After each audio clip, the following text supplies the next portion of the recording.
না সবাই পায় না, তাহলে সবাই হাত তোলে না কেন? রাধে রাধে। যাক, ও দুই একজন থাকে ভক্ত, সবাই তো সবার কাছে তো প্রিয় হতে পারে না।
নাম পেয়েছি শ্রীমতী রাধারানীর কাছ থেকে।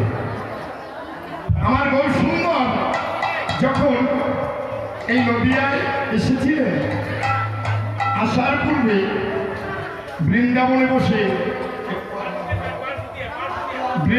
বসে উনি মনে মনে ভাবছিলেন, আমার প্রাণ গোবিন্দ মনে মনে ভাবছিলেন যে আমি 3 যুগে তো মানে রাজা সেজে এসেছি, সত্য কেতা দাপর। তিন যুগে কিন্তু উনি রাজ সিংহাসনে বসেছিলেন, তাই তো? বলছি না, আর রাজ সিংহাসন ভালো লাগে না, আমি এবার কলিতে যাব ভক্ত বেশি, ভক্ত রূপে। তাই উনি মনে মনে চিন্তা করলেন আমি কেমন করে ভক্ত সাজা যায়। আমি তো রাজা ছিলাম, আমি প্রজা কেমন করে সাজবো, আমি ভক্ত কেমন করে সাজবো। তখন উনি শ্রীমৎ ভগবত গীতা এরকমের করে 4খানা গ্রন্থকে, মানে তখন তো তারা দেবতা ছিল, শ্রীমৎ ভগবত গীতা এরা দেবতা, তখন তাদের সবাইকে স্মরণ করে নেন, ভগো তোমরা আমাকে বলে দাও আমি কেমন ভাবে বলিতে গিয়ে আমি ভক্ত বেশি গৌরূপ ধারণ করে আমি জীবের দ্বারে দ্বারে এ হরির নাম করব। আস্তে আস্তে সবাই নির্জুম, কেউ উত্তর দিতে পারছে না। বুঝি আমরা গোবিন্দকে এমন কি পরামর্শ দেব, এ কি সম্ভব আমাদের দ্বারা? শ্রীমৎ ভগবত উনি বললেন প্রভু হ্যাঁ, কেমন ভাবে ভক্ত হওয়া যায় আমি আপনাকে বলছি। আপনি করিতে গিয়ে গর্ব ধারণ করে এই জীবের দ্বারে দ্বারে হরির নাম বিতরণ করে এই